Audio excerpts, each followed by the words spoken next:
Tú decides. Hola, buenos días. Bienvenidos a todos a la plataforma de formación de diagnóstico por imagen.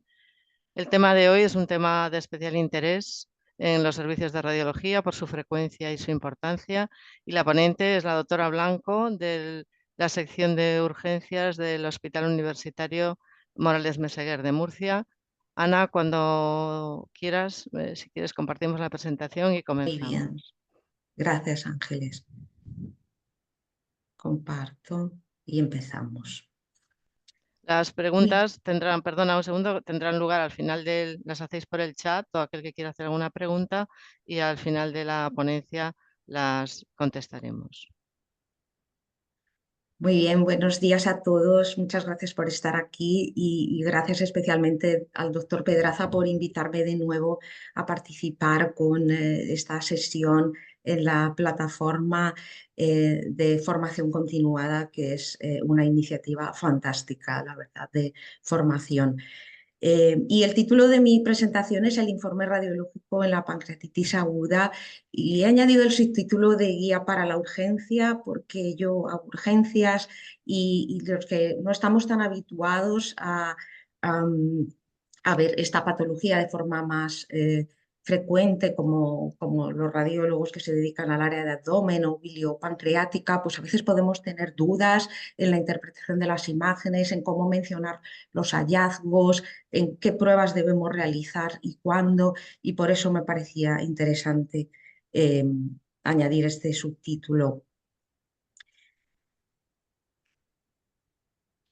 Estos van a ser los objetivos, revisar la clasificación actual de la pancreatitis y el papel de las pruebas de imagen, familiarizarnos con la terminología estandarizada que se usa hoy en día y que es imprescindible para transmitir adecuadamente los hallazgos y plasmarlos en el informe radiológico y conocer los criterios de gravedad y sus implicaciones.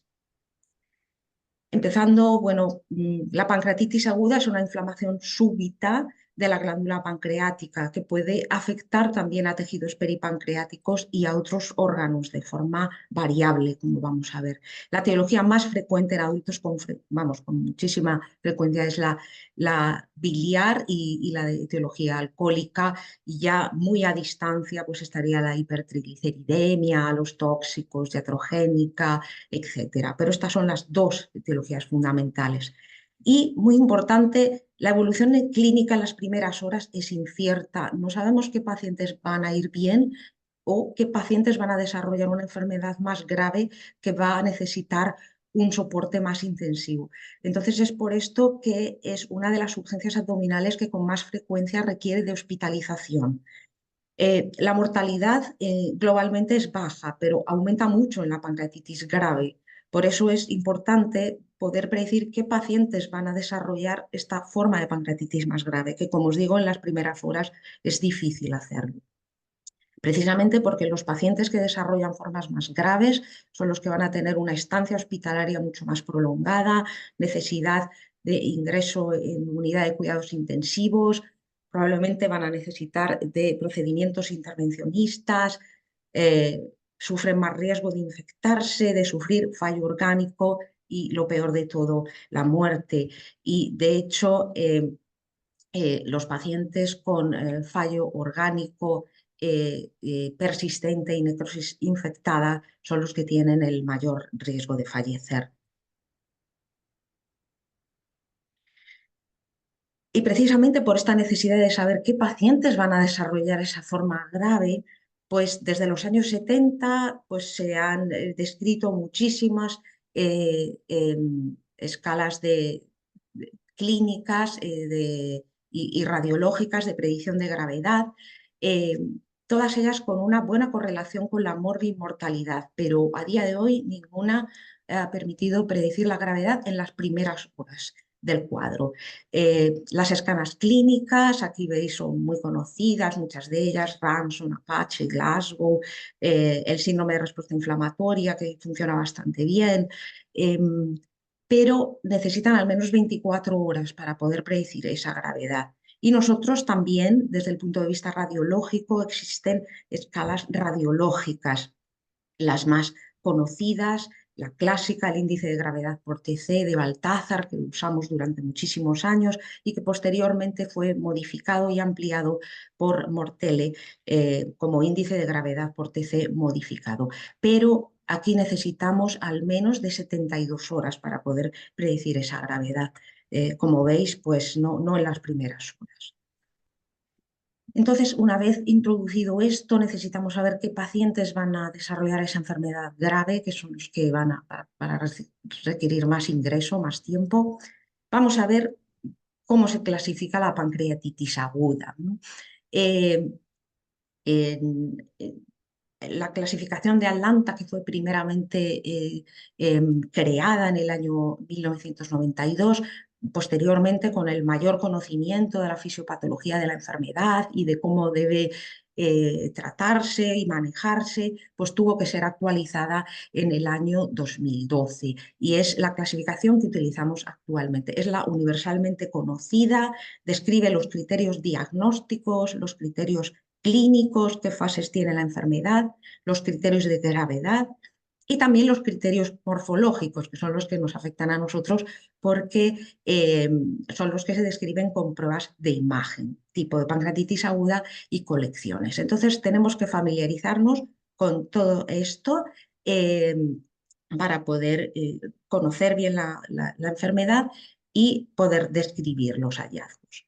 Como criterios clínicos que nos dice Atlanta, criterios de diagnóstico, pues que tiene que cumplir al menos 2 de estos 3 criterios. Dolor abdominal sugestivo de pancreatitis aguda, típicamente es epigástrico, muy intenso, suele irradiarse en cinturón, que haya al menos un aumento de los niveles séricos de amilasa o lipasa 3 veces por encima de lo normal. Si estos criterios se cumplen, el diagnóstico de pancreatitis está hecho y no hace falta más como diagnóstico. En el caso de que alguno de ellos no se cumpla, que puede pasar, entonces es cuando estaría indicada una prueba de imagen que muestre signos compatibles con pancreatitis aguda y que va a ser la TC normalmente, la prueba que vamos a realizar, TC con contraste. Por tanto, el primer mensaje que quiero lanzar es que el diagnóstico de la pancreatitis aguda, según criterios de Atlanta, es clínico y que las pruebas de imagen están indicadas únicamente en el primer momento cuando el diagnóstico no está claro. Posteriormente veremos que también tiene su indicación cuando hay un deterioro clínico tras el ingreso, pasadas esas 48 o 72 horas, veremos por qué, y para valoración de complicaciones y del estudio de la causa. Ese es el primer mensaje que lanzo. ¿De qué pruebas de imagen disponemos? Como he dicho, en el diagnóstico inicial, si no está claro, realizaremos un TC con contraste intravenoso. Y normalmente en la evolución también va a ser la prueba PRINCESS, porque es la prueba, digamos, que tenemos todos disponible y es de gran utilidad. Sobre qué protocolo utilizar, pues la bibliografía tampoco está clara al respecto, pero en general, bueno, se puede realizar un estudio en fase pancreática con un retardo entre 35 y 40 segundos y fase portal o simplemente una fase portal, una fase venosa. En el seguimiento, digamos que el paciente ya está diagnosticado y ya lo que estamos buscando son complicaciones, normalmente con una fase portal será suficiente y el estudio multifásico se reserva solo si existe una sospecha de hemorragia, donde añadiremos entonces una fase arterial. También si existe sospecha de pseudoaneurisma o de isquemia mesentérica. Si disponemos de TAC espectral, puede ser muy útil para detectar las zonas de isquemia y necrosis con los mapas de yodo. Y la RM también es una prueba súper útil, pero normalmente en la urgencia, no en el momento, digamos, de pacientes urgentes o que se complican en plantas, cuando lo vayamos a hacer de urgencias, no va a ser la prueba porque es menos disponible, pero tiene desde luego mucha utilidad también. Pues para distinguir, por ejemplo, el tipo de colecciones, ¿no? Si son solamente líquidas o son necróticas. La colangio-RM, la resonancia tiene la posibilidad también de realizar colangiografía, pues, que permite valorar mejor la vía biliar y el conducto de Pearson. La ecografía es también una prueba que puede utilizarse y la ecografía con contraste tiene también una utilidad para detectar zonas de isquemia y necrosis, por ejemplo, en pacientes que puedan estar en un principio con una insuficiencia renal muy grave que nos limite la introducción de contraste intravenoso para el TAC. Y nosotros, pues, nos ha pasado en alguna ocasión. Bueno, ahora nosotros disponemos de tecnología espectral y veis cómo pues el TAC espectral permite valorar con bastante nitidez las zonas de hiporrealce, ausencia de realce, de necrosis, ¿no? Que pueden a lo mejor ser más difíciles de valorar en el TAC convencional.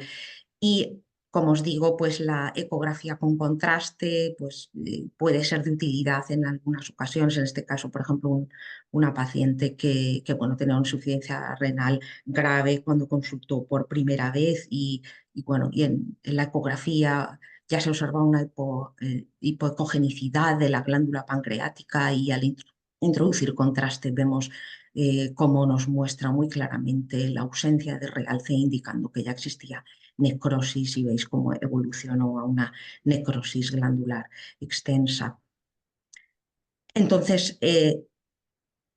como hemos dicho, el mensaje en las primeras 48 o 72 horas del inicio de los síntomas, hemos podido realizar una prueba de imagen si el diagnóstico no estaba claro. ¿Y qué pasa con la ecografía? ¿Tenemos que realizarla en el momento urgente cuando el paciente ha llegado? Pues bueno, la ecografía está indicada una vez que el paciente haya ingresado para valorar la existencia de litiasis o de barro y la dilatación de la vía biliar. Y en caso de que no sea bien valorable por ecografía, ya una vez con el paciente ingresado podremos realizar colangio-RM si no ha quedado claro, sobre todo para valorar vía biliar distal. La TC no está indicada para valorar complicaciones en las primeras 72 horas porque infraestima la presencia y extensión de la necrosis, porque en el primer momento lo que se produce es edema, es isquemia, pero no vamos a ver claramente cuánta necrosis hay, pero eso necesita al menos de esas 72 horas y sobre todo porque esa necrosis puede producirse de forma más extensa en las siguientes, digamos, en los siguientes días. Entonces es mejor esperar para valorarlo bien.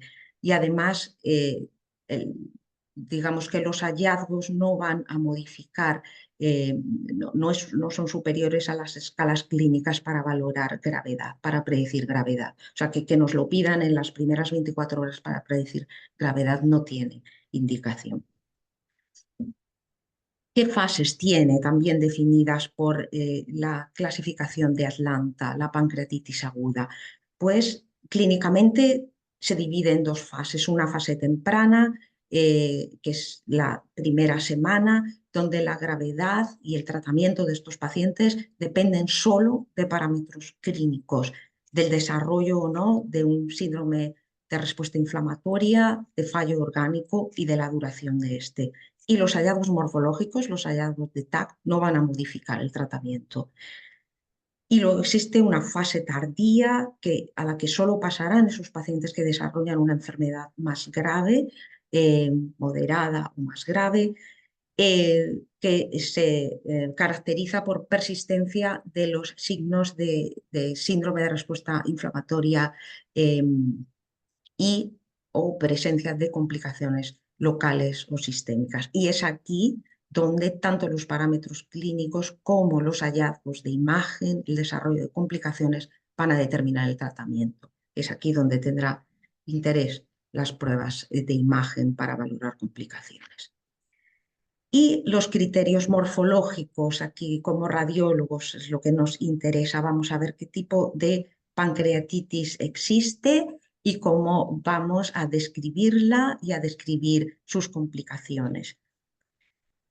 La pancreatitis aguda se divide en dos grandes entidades. La pancreatitis edematosa intersticial, que son la gran mayoría, tienen en general un curso leve y no van a necesitar de mucho seguimiento y se caracteriza por una inflamación más o menos extensa de la glándula pancreática y inflamación de tejidos peripancreáticos, pero que suelen ser alrededor del páncreas, no demasiado extensa, y no existe necrosis. Esto es lo que caracteriza la pancreatitis intersticial.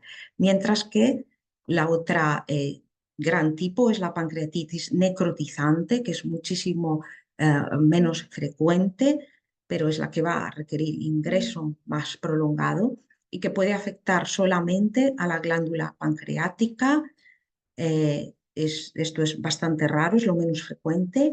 A los tejidos peripancreáticos, esto es más frecuente, o bien a ambos, que es, digamos, de las tres lo más frecuente. Y esta necrosis, ¿cómo vamos a distinguir la que es intersticial de la que es necrotizante? Por prueba de imagen. Como hemos dicho, normalmente va a ser el TAC con contraste intravenoso, pero tendremos que esperar al menos 48-72 horas para no confundirlo con simplemente edema por la inflamación. Y os pongo, por ejemplo, este caso. Este era un paciente que se le hizo una CPRE con una colocación de endoprótesis y enseguida nos llaman porque debuta con un dolor abdominal. Cuando los endoscopistas hacen procedimientos y el paciente se pone malo, pues nos llaman y descartar perforación o alguna complicación. Y en este caso lo que veíamos era pues, que había un aumento, ¿no?, de densidad de los tejidos peripancreáticos rodeando la cabeza y también pequeñas colecciones líquidas, que ahora veremos cómo se describen. Son colecciones líquidas agudas, espacio pararenal anterior derecho, y este paciente pues, fue descrito en ese momento por el que informó el estudio urgente como de pancreatitis intersticial edematosa.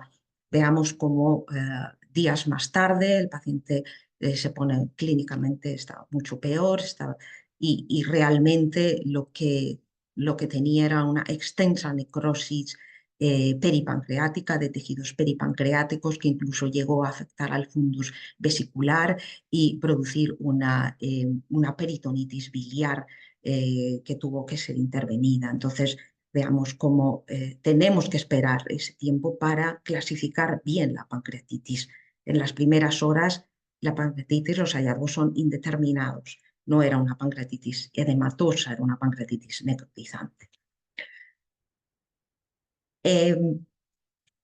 Las colecciones que pueden desarrollar las pancreatitis, que son una de las complicaciones, se distinguen radiológicamente dependiendo si estamos en las cuatro primeras semanas de evolución del cuadro, 4 semanas o a partir de las 4 semanas.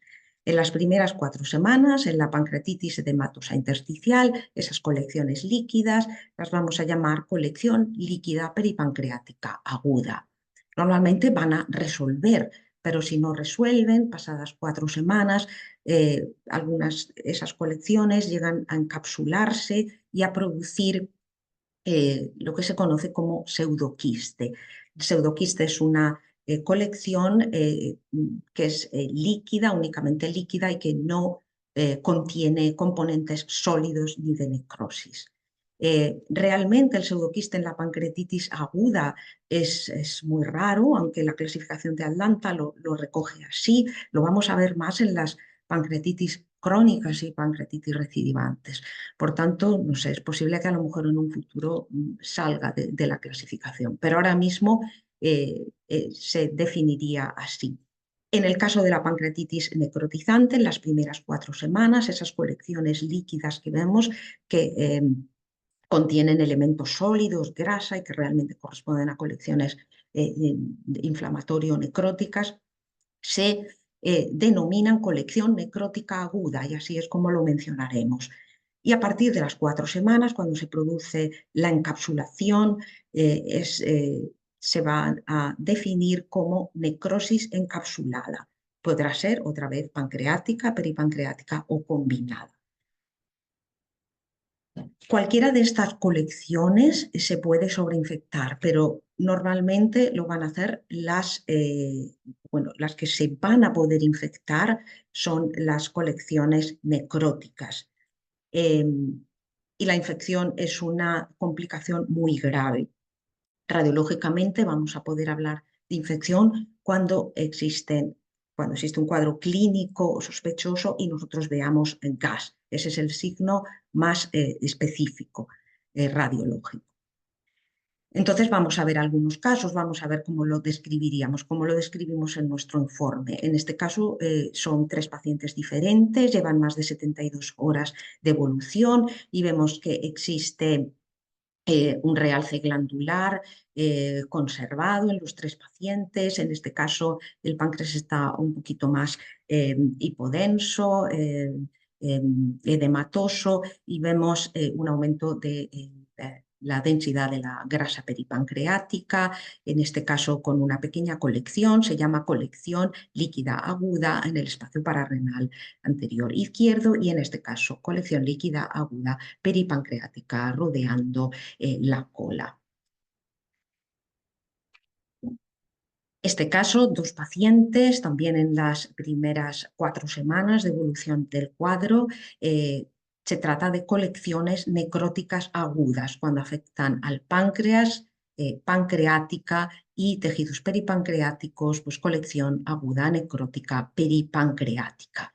También podemos mencionarlo como necrosis glandular, que afecta pues, aproximadamente a un 30% de la glándula en este caso. En este otro de aquí vemos que la necrosis glandular o colección necrótica pancreática afecta a prácticamente toda la glándula y también a los tejidos peripancreáticos. Vemos como el aspecto es más sólido y vemos estas imágenes nodulares pequeñas en toda la grasa que lo que indican es la saponificación y necrosis de la grasa, a diferencia de lo que es la colección líquida pequeña de la pancreatitis intersticial. Pasadas esas 4 semanas, como hemos dicho, en la pancreatitis intersticial, si llega a producirse la loculación de una colección, entonces nos encontramos con un pseudoquiste. Vemos que es una colección líquida, homogénea, con una pared fina, realzante. En el TAC a veces podemos tener problemas en saber identificar realmente el contenido. Para eso la ecografía y la resonancia magnética son superiores. Vemos que es una colección anecoica, aunque pueda tener algún debris, pero no existe un componente sólido típico de la necrosis, y la resonancia pues ayuda mejor en la diferenciación para ver que es una colección puramente líquida. Mientras que en el caso de la pancreatitis necrotizante, pasadas 4 semanas, lo que vamos a ver es que cuando esa necrosis se encapsula, se produce lo que llamamos necrosis encapsulada, y así es como lo tenemos que definir. Vemos que es más densa, con áreas de grasa y con elementos sólidos en su interior. Y la necrosis no siempre evoluciona a encapsulación, a veces pues tiene una evolución, digamos, un poco peculiar, a veces puede desaparecer y resolverse, como por ejemplo, o pasar a formar, digamos, masas sólidas en una necrosis peripancreática no licuefactada. Esto es un paciente que nos encontramos también de urgencias y vimos estas masas sólidas, y revisando su historia, pues de unas semanas antes había estado ingresado por una pancreatitis necrotizante peripancreática que evolucionó bien, y al regresar pues vemos que mantenía estas masas sólidas de necrosis. O sea, que no siempre se encapsula y da una colección líquida, sino que también puede formar masas sólidas. Y por último, la infección. Como he dicho, la presencia de gas es el signo más específico radiológicamente. Fijaros en este paciente con una extensa necrosis de la glándula pancreática ya encapsulada, es una necrosis encapsulada infectada. El gas es el signo más específico si la clínica es compatible.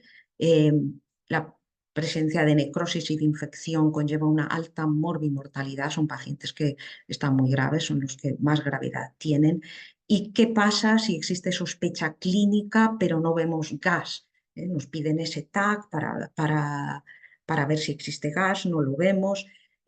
estaría indicada realizar una PAF. Yo recuerdo hace muchos años que teníamos que hacer PAF de muchas de las colecciones de las pancreatitis desde un inicio. Hoy en día no es así. El papel de la PAF está debatido. Si nos lo pidieran de forma urgente, pues saber que está debatido porque la sensibilidad es baja, tenemos riesgo potencial de infectar una colección estéril y no debe realizarse si está previsto realizarse un drenaje. Se haría únicamente si el resultado va a modificar el manejo del paciente, por ejemplo, esos pacientes que siguen teniendo sospecha de infección y no mejoran con todo el tratamiento antibiótico y medidas de soporte, o cuando exista sospecha de otro tipo de infección que no se resuelve con antibióticos, fundamentalmente la infección fúngica. Y luego recordar que no siempre que veamos gas estamos ante una infección, que existen, digamos, pitfalls. Por ejemplo, este es un paciente que vino de forma aguda este se presentó en el servicio de urgencias, no estaba claro el diagnóstico y se solicitó un TAC por un dolor epigástrico agudo intenso. Era un paciente bastante mayor y lo que veíamos era gas rodeando y en la glándula, rodeando la glándula pancreática y un poquito de edema y una pequeña colección líquida en el pararrenal anterior izquierdo. Tenía unos divertículos duodenales y fue dado como de una pancreatitis necrotizante en el inicio. Vemos que esto, como acabamos de ver, no es así. La infección en la pancreatitis necrotizante normalmente no se produce en las primeras horas, eh, se produce más adelante, ¿no? en el cuadro de la pancreatitis.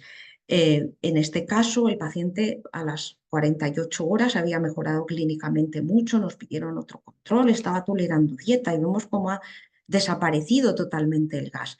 Mostraba signos de pancreatitis con afección peripancreática, más sobre todo edema, no había necrosis glandular y suponemos que pudo haber procedido ese gas de una microperforación de uno de los divertículos duodenales. En todo caso, no era una pancreatitis necrotizante, no lo vamos a ver así de inicio. En este otro paciente con una necrosis encapsulada y pancreática, ya conocido, no había una clara sospecha clínica de infección, pero el paciente se había puesto peor y piden el estudio de forma urgente y lo que vemos es también la presencia de gas, pero vemos una colección más voluminosa, retrogástrica, con un nivel hidroaéreo. En este caso, mucho cuidado, vigilemos las asas de alrededor y vemos cómo existía un defecto, una solución de continuidad en el colon transverso, en este caso una perforación del colon transverso, que es una de las complicaciones de la pancreatitis necrotizante. Siempre tengámoslo en cuenta en las estructuras retroperitoneales. Hemos visto otro con una necrosis al principio de la vesícula, pero el colon es la zona de fístula intestinal más frecuente de perforación por ser estructura adyacente retroperitoneal. Y en cuanto a la gravedad, que hemos dicho que es importante saber qué pacientes van a tener o tienen una forma más grave, para Atlanta los criterios de gravedad se combinan con criterios clínicos y de imagen. Si existe fallo orgánico, complicaciones locales o complicaciones sistémicas. Según la clasificación de Atlanta, existen 3 tipos de pancreatitis por su gravedad. La pancreatitis leve, que son aquellos pacientes con pancreatitis aguda que no muestran signos de fallo orgánico ni complicaciones locales. Estos son los que van a evolucionar bien y normalmente no veremos en seguimiento. La pancreatitis moderada grave es la que cursa con fallo orgánico transitorio inferior a 48 horas o presenta complicaciones locales o sistémicas. ¿Y qué considera Atlanta como complicaciones locales? La presencia de colecciones, cualquiera de ellas no especifica, la presencia de necrosis de la glándula, de obstrucción al vaciado gástrico, bien por inflamación, edema de las asas o porque una colección esté comprimiendo. La presencia de trombosis venosa esplénica o portal o de necrosis del colon. Eso es lo que considera Atlanta. Mientras que esas complicaciones sistémicas serían la reagudización de, de enfermedades previamente preexistentes, como sería, por ejemplo, una cardiopatía isquémica o un EPOC, bueno, que se hayan reagudizado por causa de la pancreatitis. Esos son sus criterios. Y esta sería la pancreatitis moderada grave. Y el paciente con una pancreatitis grave, según clasificación de Atlanta, es el que presenta fallo orgánico persistente mayor de 48 horas. Esa es la definición. Normalmente estos pacientes van a presentar también complicaciones locales como las que hemos descrito. Y estos son los criterios de fallo orgánico, respiratorio, renal y cardiovascular. Ese es el paciente con pancreatitis grave para Atlanta. Entonces, la superioridad que tiene es que combina, bueno, criterios de imagen, pero también criterios clínicos. Esta es la superioridad sobre las escalas que son únicamente clínicas o las únicamente radiológicas.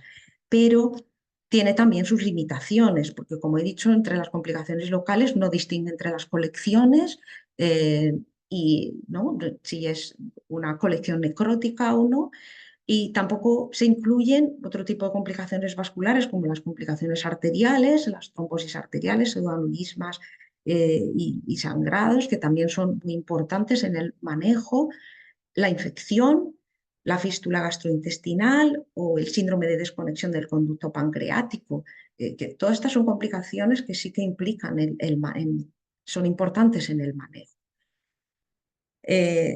Simplemente mencionar un poco, porque esto síndrome de desconexión del conducto pancreático, pues puede ser algo que no estamos, si no lo conocemos, pues no lo vamos a describir en nuestro informe y se puede producir esta desconexión cuando existe una necrosis glandular.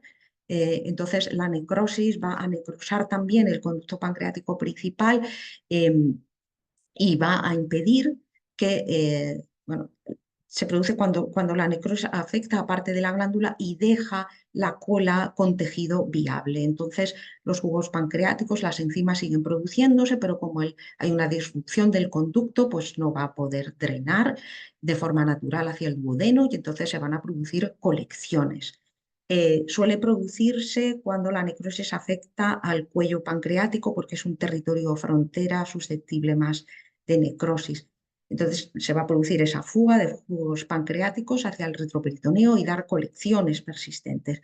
¿Y cómo vamos a poder sospecharlo en la TC? Pues cuando exista necrosis glandular en la zona del cuerpo cuello pancreático con la cola que persiste viable y cuando esa necrosis mide al menos aquí me he equivocado en la señal, no, en el signo, al menos 2 centímetros. Ahí lo podremos sospechar. Para su confirmación, pues será necesaria una colangio-RM, aunque la prueba Princeps es la CPR. Pero bueno, tengámoslo en cuenta para mencionarlos en nuestro informe, porque esto es importante y es una complicación importante. Entonces, como he dicho, Atlanta no es perfecta, ¿no? En la definición de complicaciones. Entonces, podemos nosotros con nuestros índices de gravedad del TC mejorar las limitaciones de la clasificación de Atlanta y deberíamos incluirlo en nuestro informe, como hacíamos hace años, ¿no? Que siempre mencionábamos Baltázar. Pues la clasificación de Baltázar utilizaba términos ya un poco obsoletos y posteriormente Mortele y colaboradores, pues en el año 2004 propusieron una clasificación mejorada, modificada, donde bueno, ya incluye términos más modernos, los términos que incluye pese a que fue en el 2004, pues incluye términos que son los que acepta la clasificación de Atlanta. Fundamentalmente, pues la colección líquida pancreática o peripancreática, que utiliza también Atlanta, y la necrosis grasa peripancreática. También hizo, digamos, más fácil establecer el grado de necrosis. Baltázar establecía distintos grados de necrosis, pero realmente digamos, su repercusión en la morbimortalidad no variaba tanto. Entonces, Mortelle y colaboradores decidieron que era más útil dividirlo simplemente en la necrosis era inferior al 30% o superior al 30%. Y esto hace más fácil también para nosotros el poderla clasificar. Y luego también añaden la presencia de complicaciones extrapancreáticas, y esto es importante porque también influyen en el pronóstico de estos pacientes. Entre ellas el derrame pleural, ascitis, complicaciones vasculares, complicaciones de órganos extrapancreáticos o afectación del tracto gastrointestinal. Y le da 2 puntos. Aquí está el sistema de puntuación, de modo que la pancreatitis leve sería la que solo tiene entre 0 y 2 puntos, moderada entre 4 y 6 y grave entre 8 y 10. Y yo creo que esto es también importante porque añade otros factores para el manejo de estos pacientes. La ventaja que tiene también es que la ascitis y el derrame pleural, que son 2 de los hallazgos extrapancreáticos del índice de gravedad modificado, se correlacionan bien, son factores independientes de correlación buena con el desarrollo de fallo orgánico. Digamos que estarían un poco mostrándonos como datos clínicos del paciente. Y luego, como vemos, añade más complicaciones vasculares de otros órganos y de afectación del tracto gastrointestinal que no se incluyen en la clasificación de Atlanta y que son importantes. Complicaciones vasculares, además de las trombosis venosas de Atlanta, incluye la hemorragia y el pseudoaneurisma. Complicaciones de otros órganos, infarto, hemorragia, colección subcapsular. Y en afectación del tracto gastrointestinal, isquemia, perforación, miremoslo siempre, los realces, sobre todo del colon, marcado engrosamiento mural que puede llegar a producir obstrucciones, híleo y colecciones líquidas intramurales. Y os muestro aquí algunos de esos ejemplos, ¿no? que tendríamos que se incluirían en el índice de gravedad por TC modificado. Por ejemplo, este paciente con una pancreatitis aguda por hipertrigliceridemia que tenía áreas de infarto hepático, una colección subcapsular esplénica con complicación hemorrágica, signos de sangrado en otro paciente diferente, ¿no? un sangrado agudo. La trombosis, también incluida en la clasificación de Atlanta, pero que debemos tener presente, ¿no? Siempre vigilar, valorar las estructuras vasculares venosas.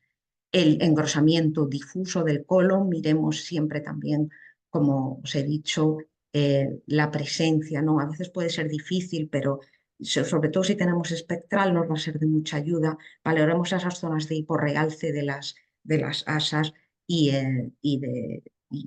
por, porque pueden ser áreas ya de necrosis que puedan perforarse, como pasó en este paciente, ¿no? Perdona, Ana, son las 8:45 Sí, para ir ya aligerando un vamos poquito. terminando. Y algunas complicaciones vasculares, como os digo, también importantes, que no la refleja Atlanta, pero sí el índice modificado por TC. Y por último, pues todo esto podemos unirlo en nuestro informe. Esto, bueno, lo he tomado modificado de una propuesta que hacen en el Abdominal Radiology en 2020 sobre una propuesta de informe estructurado donde podemos valorar el realce del páncreas o las complicaciones que se producen a nivel pancreático. Os lo dejo aquí reflejado para que lo podáis luego revisar. Complicaciones extrapancreáticas, mencionar bien cómo se nombran las colecciones, complicaciones vasculares y otras complicaciones. Y aquí yo recomiendo utilizar todos esos hallazgos que hemos visto del índice modificado de Mortelle. Y por último, solo quería dar una pincelada porque existen servicios donde puede realizarse intervencionismo desde la urgencia, o bien si en alguna ocasión los compañeros os preguntan sobre la indicación de drenaje de algunas de las colecciones, aunque no seamos expertos. Entonces, el drenaje de las colecciones en la pancreatitis aguda está indicado en la pancreatitis necrotizante con sospecha de infección y deterioro clínico. Esta es la indicación fundamental. Y hace unos años pues, se planteó si existen otras indicaciones, que bueno, por motivos de tiempo no me voy a extender, pero hace unos años se planteó si sería conveniente en vez de esperar las 4 semanas que se esperaban siempre, ¿no? Para que se organicen esas colecciones, si sería conveniente drenarlas con antelación. Hubo un ensayo, digamos, clínico, aleatorizado, multicéntrico, el ensayo Pointer, que fue finalmente publicado en 2021 en el New England, y debo deciros que los resultados fueron que no mostró superioridad el drenaje prematuro de las colecciones sobre esperar esas 4 semanas. Simplemente por información que me pareció muy interesante, porque a nosotros sí nos preguntan a veces sobre la indicación de intervención. Y para recordar, pues deciros que la evolución de la pancreatitis en las primeras horas es incierta, no predecible, por lo tanto, las pruebas de imagen para predecir gravedad en las primeras 72 horas no tienen indicación, solo tendrían indicación si el diagnóstico no está claro, que la clasificación de Atlanta modificada es la que debemos conocer, emplear la nomenclatura radiológica estandarizada que os he mostrado, que predice mejor la gravedad y el riesgo de fallo orgánico y de muerte, pero que no incluye complicaciones importantes, y que el índice de gravedad por TC modificado, bajo mi punto de vista, añade valor a la clasificación de Atlanta, y yo creo que podemos disponer de un informe estructurado donde tengamos los criterios de Atlanta, los definidores de Atlanta y el índice de gravedad modificado, y tener ese checklist para que no se nos olvide valorar ninguno de estos puntos. Muchísimas gracias por vuestra atención a todos, como siempre a los pacientes lo primero, y a la doctora Carmen Ortiz de la sección de radiología abdominal, que me ha ayudado mucho con los casos. Y perdonad un poquito el retraso. Voy Pues a muchas dejar. gracias, Ana, por tu magnífica charla. Y pasamos a las preguntas. Tengo aquí algunas preguntas de Salva. Yo creo que algunas han ido quedando contestadas a lo largo de la charla. La primera pregunta es, ¿cuáles son tus consejos para conseguir que todos los radiólogos y los clínicos usen los informes estructurados en la pancreatitis aguda? ¿Tenéis una petición estructurada que recoja los criterios de Atlanta?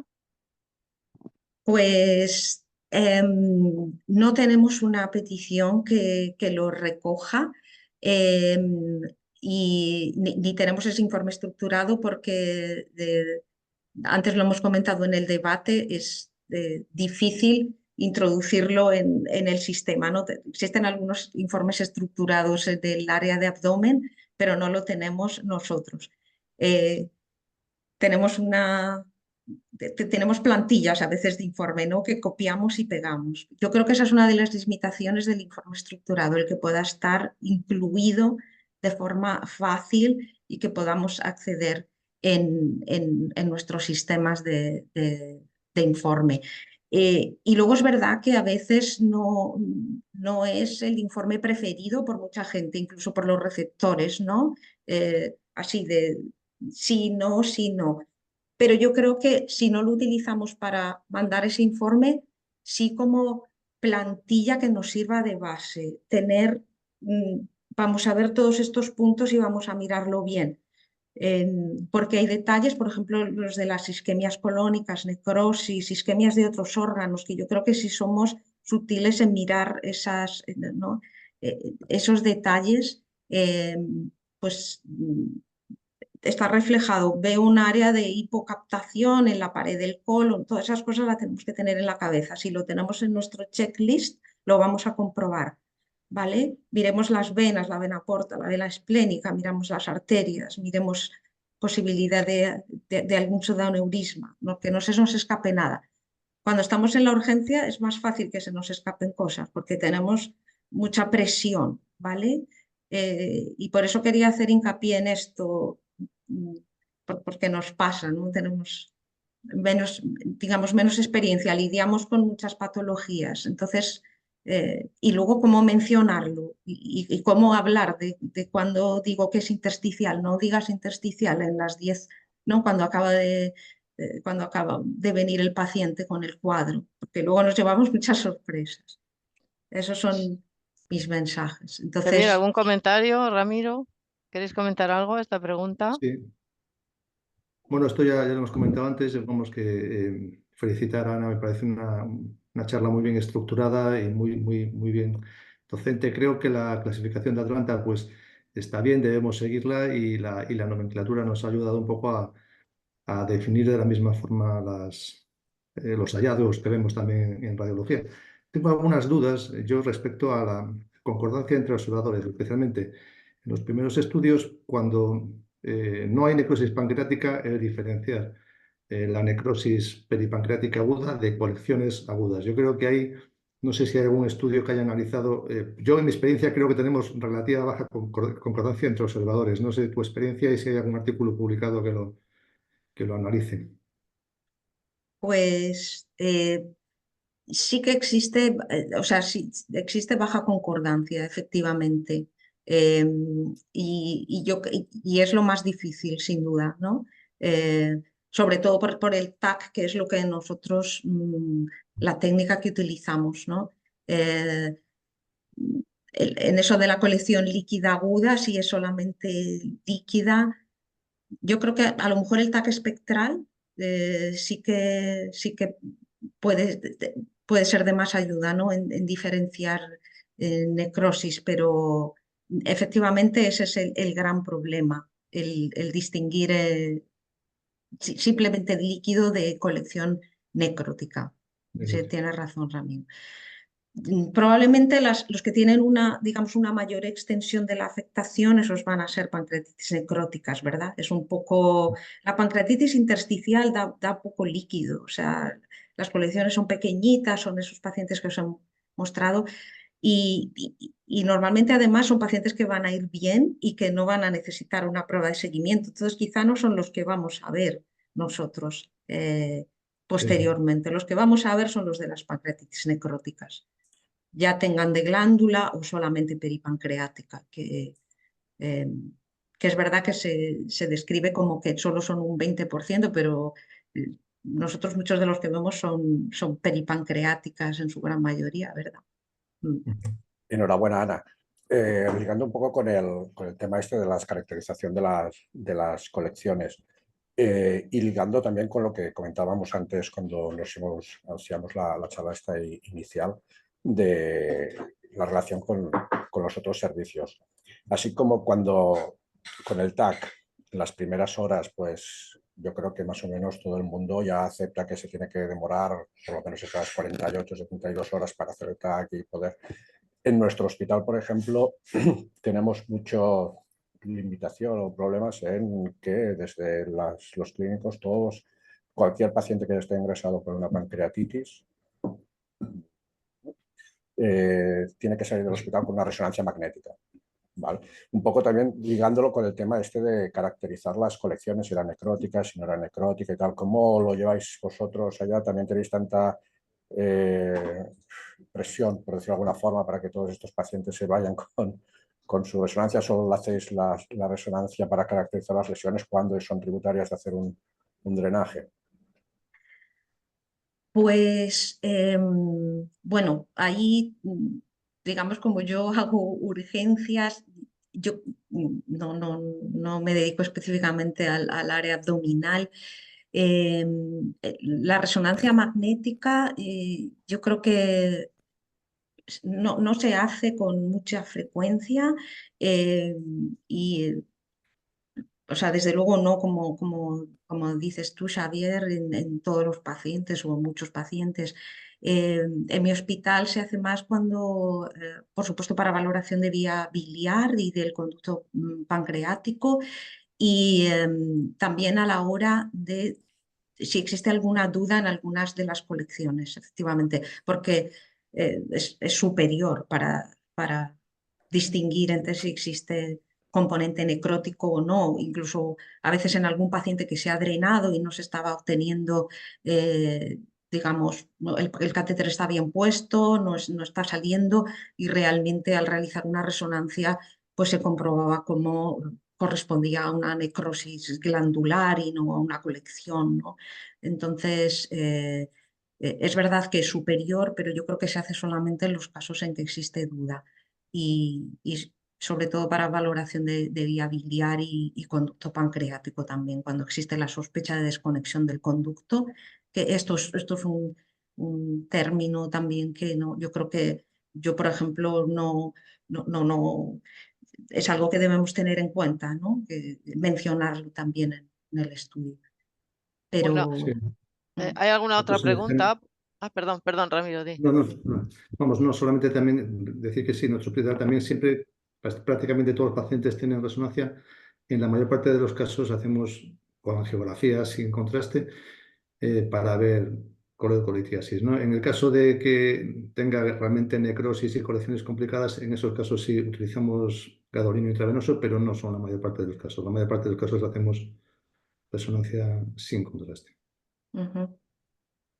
Bueno, ¿hay alguna otra pregunta del doctor Pedraza? Que voy a hacer solo la última, que es ¿cuáles son los retos de futuro para avanzar en el uso adecuado del diagnóstico por imagen en la pancreatitis aguda? ¿Qué wow. pensáis a los tres? Pues no sé si Ramiro o Xavier de avance en el diagnóstico. Mm, Yo creo que, vamos, yo por ejemplo, no sé si la inteligencia artificial nos permitirá, me parece una cosa interesante, si nos permitirá decir desde el primer momento si el paciente va a evolucionar hacia una forma leve o grave. Yo creo que eso sería interesante.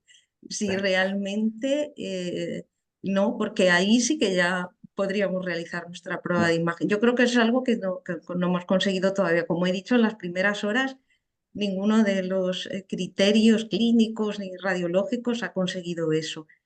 A ver la inteligencia artificial. Bueno, No sé qué opináis, Ramiro y Xavier. estamos en una fase inicial, por lo menos ya estamos empezando a homogenizar la nomenclatura y todos empezamos a hablar de la misma manera, ¿no? Y ahora, pues que estamos en esta fase, yo creo que irá más que por la imagen en la en la conexión con los diferentes servicios, ¿vale? Como has comentado antes, ¿no? No es exclusivamente una entidad que sea morfológica o que podamos decir muchas cosas por detrás. O sea, el manejo clínico también tiene muchísimas dudas de manejo y cada año hay algún artículo que destroza todo lo que los pilares en los que se estaban basando. O sea, estamos un poco en esta en complementarnos en todas las especialidades y a ver si ir aprendiendo. Y bueno, el primer paso de unificar nomenclatura yo creo que ya lo hemos conseguido, a ver si salen cosas productivas del tema. Bueno, pues muchísimas gracias a todos y dejo al doctor Pedraza que cierre la sesión. Salva. Perfecto. Bueno, como siempre, muchísimas gracias a todos. Muchas gracias, Ángeles, por tu excelente moderación. Gracias también a Ramiro y Xavi por vuestra contribución como expertos y Ana, muy bien preparada la presentación, muy docente, muchísimas gracias. Yo siempre hago un pequeño resumen, intento a veces inventarme una regla mnemotécnica para acordarme. Yo creo que decía la regla día de la palabra D, la I y la A. La D es el diagnóstico. Nos has dicho que el diagnóstico es clínico y que en las primeras 72 horas quizás, si el diagnóstico no está claro, clínico, pues entonces sí que tiene sentido las pruebas de diagnóstico por la imagen, pero si no, no. Y sobre todo es a partir de las 72 horas para valorar complicaciones. La I sería de que nos has animado al informe estructurado, pese a que tanto tú como la modeladora como los expertos habéis dicho que todavía queda mucho trabajo. Y la A de Atlanta. Yo creo que todo lo que hemos visto es que tenemos que poner la clasificación de Atlanta en nuestra vida. Es algo importante y tenemos que hacerlo. No sé si te parece bien este pequeño resumen. Ana. Me parece perfecto. Sí, muy bien. Muchísimas gracias. Oye, pues yo creo que es un tema importante que tenemos que seguir hablando y seguro que contamos contigo y con vosotros para una futura sesión. Simplemente recordaros a vosotros y a todos que mañana tenemos una sesión del Javier Azcona, del Hospital del Mar de Barcelona, que nos va a hablar del contraste en la biopsia de mama. Estáis todos invitados y bueno, que tengáis un gran lunes. Muchas gracias, Ángeles, Xavi, Ramiro y Ana. Nos vemos. Un saludo a Gracias a todos. ti. Muchas Venga. gracias a Saludos, todos. adiós. Gracias, un Chao, placer. adiós.